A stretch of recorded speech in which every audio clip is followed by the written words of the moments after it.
होता, लेबर काम करायचो, ट्रॅक्टर ड्रायव्हिंग करायचो, रोडवरती गिट्टी फोडायचं काम करायचो, 8 महिने रोडवरती गिट्टी फोडायचो, रोडच्या बाजूला पाल ठोकलेली असायची झोपडी, माहिती पाल ठोकलेली कॅरीबॅगची पाल, त्या पाणीमध्ये राहायचो, त्या पाणीचा ठिकाण नाही, 2 महिने इथं तर काम संपतं तर 2 महिने तिथं, अशा अवस्थेतला मुलगा आहे. आणि 4 महिने गावाकडे पत्राच्या घरामध्ये राहायचो. ते पत्राचं घर असं माझ्या आजोबाच्या नावाचं 30 बाय 40 चा प्लॉट आहे. त्याच्यामध्ये माझ्या आजोबाचे 5 मुलं म्हणजे माझ्या वडिलांना पकडून माझ्या हिश्श्याला म्हणजे आमच्या वडिलांच्या हिश्श्याला 9 बाय 30 चा प्लॉट, त्याच्यावर जर मोजून जर बघितलं तर 12 पत्र निघतात. आणि अशा कंडिशन मध्ये 4 महिने जेव्हा काढायचो, वरून पाऊस जेव्हा पडायचं तर पाणी गळायचं, जिथं जिथं पाणी गळायचं तिथं माझी आई एका ठिकाणी पातेला घेऊन थांबायची, वडील एका ठिकाणी तांब्या घेऊन थांबायचे, मी एखाद्या ठिकाणी ग्लास घेऊन थांबायचो. अशा अवस्थेत मी जीवन तिथं आम्ही राहायचो, जीवन आता काढायचो. 4 महिने गावाकडची ती परिस्थिती, 8 महिने अशा रोडवरचं जीवन आहे.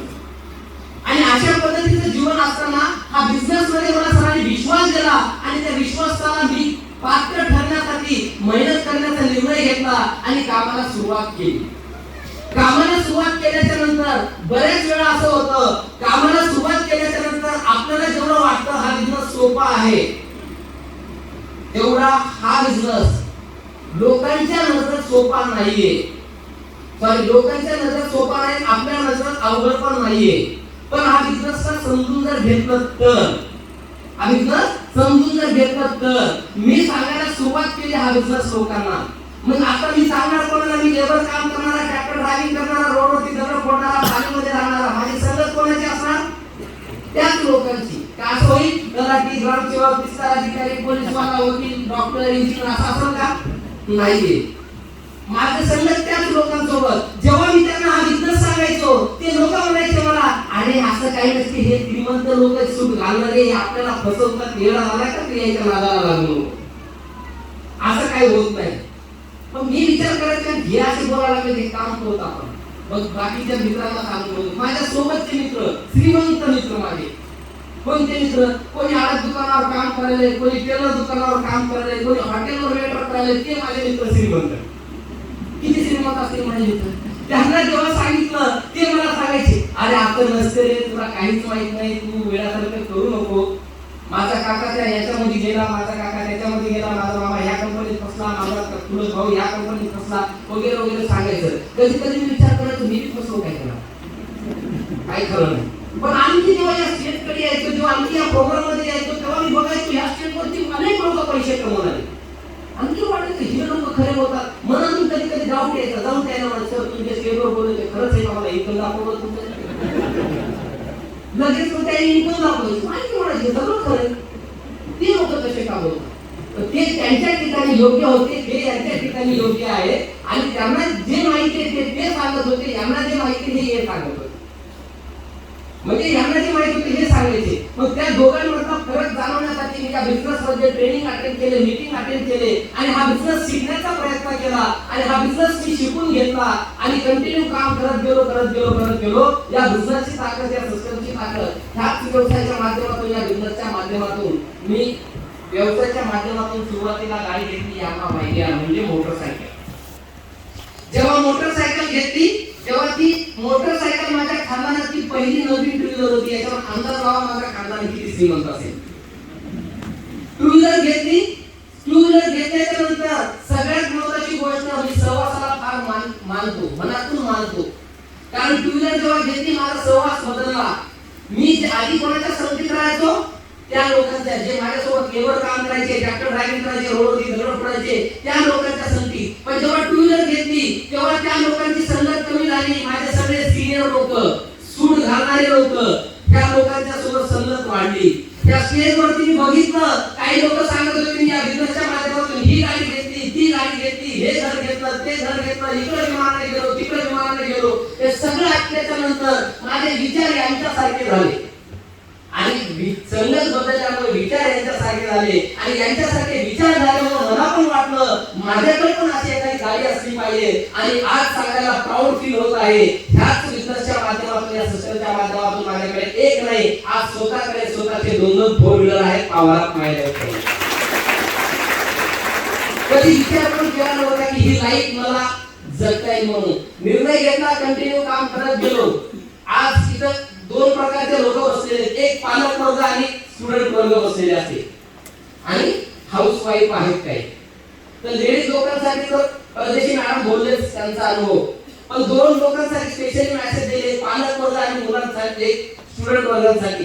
पालक लोक आज खूप परेशान आहेत एका गोष्टीला घेऊन की मुलाला सेटल केलं पाहिजे, आणि याच्या आधी पण परेशान होते मुलाला चांगलं शिकवलं पाहिजे म्हणून. त्यांनी शिकवलं पण आज शिकून सुद्धा परेशान आहेत मुलं. एक टाइम होता, कुठला टाइम होता माहितीये? एक टाइम होता की मुलांना फक्त मुलांच्या शिक्षणाची काळजी होती, पण आज नुसतं शिक्षणाची नाही तर त्यांना सेटल करण्याची सुद्धा काळजी लागलेली पालक वर्गांना. आणि जेवढी काळजी त्या पालक वर्गांना आहे तेवढी काळजी त्या मुलांना नाहीये. ते मुलं फक्त रील्स बघण्यात मग्न, फक्त रील्स बघण्यामध्ये दिवसभर फक्त रील्स, ते रील्स घंटा 2 घंटे 3 घंटे 4 घंटे त्या रील्स मध्ये. वडिलांना कळत नाही की आता काय करावं, आणि मुलाला टेन्शन नाही की काय होणार आहे काय नाही. मुलाला टेन्शन तेव्हाच येतं जेव्हा त्याच्या लग्नाचं वय येतं. जेव्हा त्याचं लग्नाचं वय येतं तेव्हाच मुलाला टेन्शन येतं, आणि माझं आता कसं होणार. तर एक तुम्हाला साधं सिंपल एक कॅल्क्युलेशन सांगतो. एक टाइम होता वयाच्या 21च्या आधी लग्न व्हायची मुलांची, माहिती तुम्हाला? म्हणून गव्हर्नमेंटने कायदा काढला, बाल विवाह बंधन, बरोबर आहे? वयाच्या 21च्या नंतर लग्न आलं पाहिजे. पण आता कंडिशन अशी आहे 30 उलटलं तरी वडील लग्न करायला तयार नाही, आणि इकडून तिकडे वडील लग्न करायला तयार जरी असेल तर त्याला मुलगी द्यायला कोणी तयार नाही. तर याचा अर्थ असं नाहीये की मुली नाहीत म्हणून. एक समज फार मोठा आपल्या भ्रम तयार झालेला आहे. मुली नाहीत असं नाहीये, मुली खूप आहेत, पण मुली त्यांच्यासाठीच आहेत. आणि एक वडील आणि प्रामाणिक भाऊ, तो एक आपली बहीण त्याच मुलाला द्यायला त्याची इच्छा आहे जो मुलगा सक्सेसफुल असेल. जो मुलगा सक्सेसफुल असेल, मुलगा जर सक्सेसफुल असेल, मुलगा जर सक्सेसफुल असेल तर मुलगी द्यायला रेडी आहे. एक मुलगा असा आहे जे सक्सेसफुल आहे, त्याच्याकडे बायोडाटा येत आहेत मुलींचे, आणि एक मुलगा अनसक्सेस आहे, त्याने 10 घर विकत तरी त्याला कोणी मुलगी द्यायला तयार नाही. तुम्ही बघा मार्केटची कंडिशन आहे. आणि मी हे आमचं त्यांचं ऐकून नाही सांगत, हे मी माझं स्वतःच सांगतोय, माझं स्वतःवरून सांगतोय, माझा स्वतःवर अनुभव सांगतोय. मी जेव्हा या बिझनेस मध्ये आलो, सिस्टम मध्ये आलो, तेव्हा माझी संगत कोणासोबत लेबर काम करणं, ट्रॅक्टर ड्रायव्हिंग करणं वगैरे वगैरे वगैरे दगड फोडणं अशा पद्धतीच्या लाईफ मध्ये. माझं पण अरेंज मॅरेज आहे. पण आज जेव्हा मी या बिझनेस मध्ये सक्सेस झालो, जेव्हा या बिझनेसच्या माध्यमातून 4 व्हीलर घेतली, तेव्हा 4 व्हीलर घेतल्याच्या नंतर जेव्हा मुलगी बघायला चालू केल्याच्या नंतर माझ्या वाईफचं एज्युकेशन आहे ग्रॅज्युएशन. किती आहे? ग्रॅज्युएशन. आणि माझे सासरे सर्व्हिसला आहेत, गव्हर्नमेंट एम्प्लॉय आहेत. आता सासरा गव्हर्नमेंट एम्प्लॉय असल्याच्या नंतर सिंपल सी गोष्ट आहे, त्याला अपेक्षा पण काय असणार आहे? जावई गव्हर्नमेंट एम्प्लॉय असायला पाहिजे. पण मी ज्या दिवशी मुलगी बघायला गेलो ना, मागच्या 6 महिन्याचं स्टेटमेंट घेऊन गेलो होतो. माझ्या सासऱ्याचा पगार 67,000 रुपये महिन्याचा, आणि माझा एवढी म्हणून 1 लाख रुपये क्रॉस आणि स्वतःच्या कारमध्ये गेलो. एवढं सगळं होऊन सुद्धा सर्वांना मुलगा पसंत आला, म्हणजे मुलीकडच्या सर्वांना मुलगा पसंत आला, फक्त मुलीला पसंत आला नाही. काय कमी वाटते का माझं? हॅलो, काय कमी वाटते? काय आहे कमी? हाईट वगैरे जास्त असं, पोट वगैरे निघालेलं नाही, सिंपल आहे ना, आहे ना? तरी मुलगीला पसंत आला नाही. का आलं असं माहिती आहे? कारण एक डाऊट होता मुलीला, कुठल्या गोष्टीचा डाऊट होता. ते डाऊट असं होता, माणसाला जर डीएड करायचं असेल, माणसाला जर टीचिंग फील्ड मध्ये जायचं असेल तर डीएड, बीए, एमए, एमफिल, कदाचित पीएचडी पण कंप्लीट करावं लागेल. मान्य करताय? एखाद्याला इंजिनिअरिंग करायचं असेल तर त्याला एमटेक, बीटेक करावं लागेल. मान्य करताय? एखाद्याला मोठ्या पोस्टला, एखाद्या चांगल्या पद्धतीने जॉब पाहिजे असेल तर चांगल्या प्रोफेशन मध्ये त्याला बीबीए करावं लागेल, एमबीए करावं लागेल. मान्य करताय? किंवा एखाद्याला समजा डॉक्टर की फील्ड मध्ये जायचं असेल तर त्याला बीएचएमएस करावं लागेल, एमबीबीएस करावं लागेल, तिथून पुन्हा आणखी कदाचित एमडी पण कंप्लीट करावं लागेल. मान्य करताय? असं तुम्ही कुठल्याही सेक्टर मध्ये जा, तुम्हाला जेव्हा चांगलं एज्युकेशन असेल, ते पण टॉप लेवलचं एज्युकेशन असेल तर टॉप लेवलचा पगार असेल. बरोबर आहे? पण माझ्याकडे याच्यात कुठलंच एज्युकेशन नव्हतं. माझं शिक्षण फक्त आणि फक्त 4थी आहे.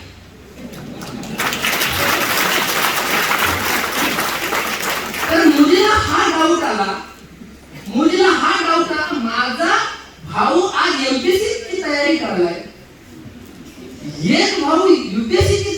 चाललाय, माझा वडील सर्व्हिसला आहे, अशी कुठली कंपनी आहे 34 शिकलेला मला 1 लाख रुपये द्यायचे?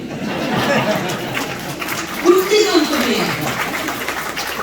त्यामुळे सरळ सरळ मी आलो. त्याच्यानंतर मला निरोप आला मुलीनं. सगळ्यांची इच्छा, फक्त मुलीची एकच नाराजगी आहे. माझं उत्तर काय गेलं तर माहितीये, मुलीची नाराजगी दूर करायची असेल तर कंपनीच्या विषयी डिटेल देऊ नका, फक्त गुगलला कृष्णा मेहकर नाव सर्च करायला सांगा, तेव्हा कळेल मुलगा काय आहे. आणि जेव्हा मुलीनं गुगलला कृष्णा मेहकर नाव टाकलं की युट्यूबला गुगलला माझे फोटो आले की मुलगी शॉक. मुलगी शॉक.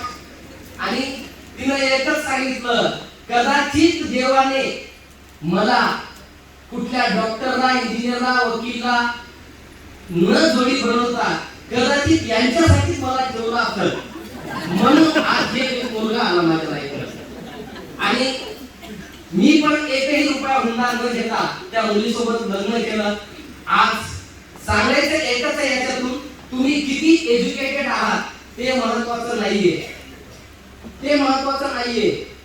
तुमचे सध्याच्याला किती करंट इन्कम तुमचा आहे ते फार महत्वाचं आहे. आणि माझ्या बाबतीत तेच झालं. माझे आई वडील रोजी मजुरी करणारे, माझे सासू माझे सासरे गव्हर्नमेंट एम्प्लॉय. तर मला एकच सांगायचंय, हा बिझनेस असा आहे, त्या बिझनेसच्या माध्यमातून, या सिस्टमच्या माध्यमातून पूर्णपणे लाईफ सेटल होऊ शकतं. तर मला तुम्हाला एक प्रश्न विचारायचा आहे, आता मी लाईफ जगत असेल का लाईफ काढत असेल? सकाळी घराच्या बाहेर पडलो, एक टाइम होता, हातात हातोडी घ्यायचो आणि थैली घ्यायचो, भाकरी भाजायचो आणि कामाला जायचो. आता सकाळी उठल्या उठल्या हा विचार करतो, या गाडीत बसायचं का त्या गाडीत बसायचं, कोणती गाडी घेऊन फिरवून निघायची. आणि उठल्याच्या नंतर जिथं जाईल तिथं हातात माईक हातोडीच्या ऐवजी, आणि जिथं जाईल तिथं मान सन्मान रिस्पेक्ट हा प्रत्येक ठिकाणी मला मिळतोय. आणि राहिला प्रश्न विमान प्रवासाचा, तर ते तर माझ्यासाठी कॉमनच झालंय. ट्रेन मध्ये कमी आणि विमानामध्ये जास्त बसतोय आम्ही सध्याच्या कंडिशन मध्ये. कारण का, हे जसे जम्मू काश्मीर ऍक्च्युअली तर तुम्ही बघितलं ना, सॉरी कुलू मनाली, बरोबर ना, ते कुलू मनाली जसे ऍक्च्युअल बघितले ना, तसं ऍक्च्युअल लोकांना मी जाण्यामध्ये नाही, आता नेणाऱ्यांमध्ये कॅल्क्युलेशन मध्ये आहे. आज जर अचिव्हमेंट सांगायचं म्हटलं तर या बिझनेसची ताकद, या सिस्टमची ताकद कधी विचार केला नव्हता. एक गव्हर्नमेंट एम्प्लॉय जे आवरेज जेवढं महिन्याला कमवतो तेवढं महिन्याला मी गव्हर्नमेंटला जीएसटी पे करतो, कावळात माय लाईफस्टाईल. आणि आज जर अचिव्हमेंट सांगायचं म्हटलं ते एक टाइम होता, पायी पायी मी दगड फोडण्यासाठी जायचो. आज स्वतःकडे 2 फोर व्हीलर आहेत. आजची अचिव्हमेंट जर सांगायचं म्हटलं तर रोडवरती गिट्टी फोडायचो, रोडच्या बाजूला पान ठोकून राहायचो. आज ज्या ज्या ठिकाणी मी स्टेजवरती जायचो त्या ठिकाणी माझ्या इंट्रोडक्शन मध्ये नाव कृष्णा बाबुराव मेहकर असं सांगायचो. कुठेतरी आईचं नाव पाठीमागे राहून जायचं. आणि त्यामुळे असं फील झालं की माझ्या आईसाठी पण काहीतरी केलं पाहिजे. कारण ती बिचारी, मी जेव्हा इकडच्या साईडला दगड फोडायचो ती बिचारी इकडनं दगड फोडायची. आणि आपल्या हिच्यासाठी पण काहीतरी केलं पाहिजे. आज सांगायला अभिमान वाटतं, नांदेड सारख्या ठिकाणी स्वतःचं आप कमायचं, नांदेड सारख्या ठिकाणी स्वतःचं आप कमायचं, 70 लाख रुपयाचं घर बांधलं आणि त्या घराला आईचं नाव दिलं, शिक्षकाला निवास म्हणून. मला माहिती आहे इथं बसलेल्या खूप लोकांचे 70 लाखाचे घर असतील, काही मोठी गोष्ट नाहीये. पण एक पालीमध्ये राहणारा मुलगा 70 लाखाचं घर बांधतो, हे फार मोठी गोष्ट आहे. आणि काय आपले महागुरु ज्यांनी मला इथं इन्व्हाइट केलं, आपल्या सर्वांचे भगवान, सर्वांचे देवरूपी व्यक्तिमत्व, ज्यांनी मला मेसेज केला आजच्या 5-6 दिवसापूर्वी की कृष्णा भाऊ तुला यायचंय नाशिकला, माझ्या लोकांची डिमांड आहे, तुला यावंच लागेल. आणि मी त्यांना कधी नाही म्हणू शकत नाही. माणूस देवाला कधी नाही म्हणतो का? नाही. देवाने जर हात लावली, देवाने जर समजा काही सांगितलं तर आपल्यासाठी तो प्रसाद असतो आणि आपल्यासाठी वरदान असतं. त्यांनी शब्दच टाकला, एक वाईट मेसेज टाकला की यस गुरुदेवा म्हणला, यस देवा म्हणला यायला तयार आहे. आणि निर्णय घेतला इकडे येण्याचं. आणि मी आलोय. तर त्यांचं काय एक सांगणं असतं की थोडेफार का होईना पैसे वाचवत असताना रिअल एस्टेट मध्ये टाका, रिअल एस्टेट मध्ये टाका. तर तुमच्या आशीर्वादाने आणि आमच्या सिनियर लोकांच्या आशीर्वादाने जवळपास 1-1.5 करोड रुपये माझे रिअल एस्टेट मध्ये पण इन्व्हेस्ट झाले. त्या बिझनेसचे टाकायच्या सस्पेन्स मी घेतलेला एक निर्णय, ठेवलेला एक विश्वास, परिवाराचा एकच व्यक्ती असतो माणसाला आबाद करतो आणि परिवाराचा एकच माणूस असतो परिवाराला बरबाद करतो. पण आपण जेव्हा आबाद होण्याच्या दिशेला असतो तेव्हा आपल्याला विचार येतात आणि इथं काही लोक जॉईन आहेत त्यांच्यासाठी सांगतोय हा मेसेज. जेव्हा आबाद होण्याच्या दिशेला असतो आपण, तेव्हा आपण ह्या गोष्टीचा विचार करतो की माझ्याकडे ठीक आहे, सगळं काही आहे, राहायला घर आहे, फिरायला मोटरसायकल आहे किंवा छोटी मोठी फोर व्हीलर आहे, म्हणून मोठा माणूस विचार करत नाही. पण मी गॅरंटी देऊन सांगतो मित्रांनो, आज जे काही आपल्याकडे आहे ते या घटनास्थळी आणि या सत्संगाच्या समोर फार शून्य आहे. कारण आज इथे आपले महागुरु किशोरजी आहे तर जेव्हा नांदेडला येतात किंवा इंटर महाराष्ट्राला इंटर इंडियामध्ये फिरतायत, तेव्हा जेव्हा त्यांच्याकडे बघतो आम्ही, त्यांचं जेव्हा घर बघतो, त्यांची जेव्हा लाईफस्टाईल बघतो, तेव्हा आम्ही स्वतः पागल होऊन जातो. तेव्हा स्वतः आम्ही पागल होऊन जातो. तुम्ही फार नशीबवान आहात की योगायोगाने ज्या व्यक्तीला, नाशिकचा व्यक्ती आम्ही अख्ख्या इंटायर इंडियामध्ये प्रमोट करतो, नाशिकचा व्यक्ती म्हणून अख्ख्या इंटायर इंडियामध्ये प्रमोट करतो आम्ही. योगायोगाने ते व्यक्तिमत्व इथंच आहे. पण असं म्हटलं जातं की पंढरपुराच्या लोकांना विठ्ठलांची कराची किंमत कमी असू शकतं, पण बाहेरच्यांना फार त्यांची किंमत असतं, बाहेरच्यांना फार किंमत असतं. तसंच आहे. कदाचित आहिले सर इथं असून सुद्धा जसा पाहिजे तसं तुम्ही त्या पद्धतीनं काम करत नसाल, पण आहिले सरांचा आम्ही साधा एक फोटो जरी बघितला किंवा त्यांचा फोटो आम्ही दाखवून युट्यूबला सर्च करून लोकांना सांगून आम्ही आज मी रोडपतीपासून करोडपती झालो. तर एकच सांगतोय, ज्यांच्या सोबत आला त्यांच्या सोबत बसा. डाऊट घेण्यापेक्षा डिटेल्स या कामाला सुरुवात करा. तुम्हाला सर्वांना कामाला सुरुवात करण्यासाठी मी जॉईन व्हा अजिबात म्हणणार नाही, पण जे ईश्वराने सद्बुद्धी मला दिली हा बिझनेस करण्याचा निर्णय घेण्यासाठी, जे ईश्वराने सद्बुद्धी मला दिली हा बिझनेस करण्याचा निर्णय घेण्यासाठी, तीच सद्बुद्धी ईश्वर तुम्हा सर्वांना जेव्हा अशी मी ईश्वराकडे प्रार्थना करतो आणि ज्या व्यक्तीमुळे माझा लाईफ चेंजेस नसून पूर्णपणे ट्रान्सफर झालं, असे माझे great of the great Bhagwan, Marathwada fastest and first worldwide team coordinator mister Dattaji Nimbolkar यांना मनापासून वंदन करतो. आणि आपल्या सर्वांचे महागुरु, आपल्या सर्वांचे महागुरु किशोरजी आयरे सर यांना सुद्धा मनापासून वंदन करतो. आणि आमचे वेळोवेळी मार्गदर्शन करणारे world wide team coordinator Santoshji बशे sir आणि प्रवीणजी काळे सर यांना सुद्धा मनापासून वंदन करतो. आणि त्याचबरोबर आमचे सर्व परम मित्र सीटीसी ऑल लीडर सानवे सर आणि सोमनजी सर आणि बाकी सर्व काही आमचे टोटल मित्र यांचं मनापासून धन्यवाद व्यक्त करतो. आणि तुमच्या सर्वांचं प्रगती हो पुन्हा एकदा ईश्वर चरणी प्रार्थना करतो आणि इथं सांगतो. जय हिंद, जय महाराष्ट्र. थँक्यू.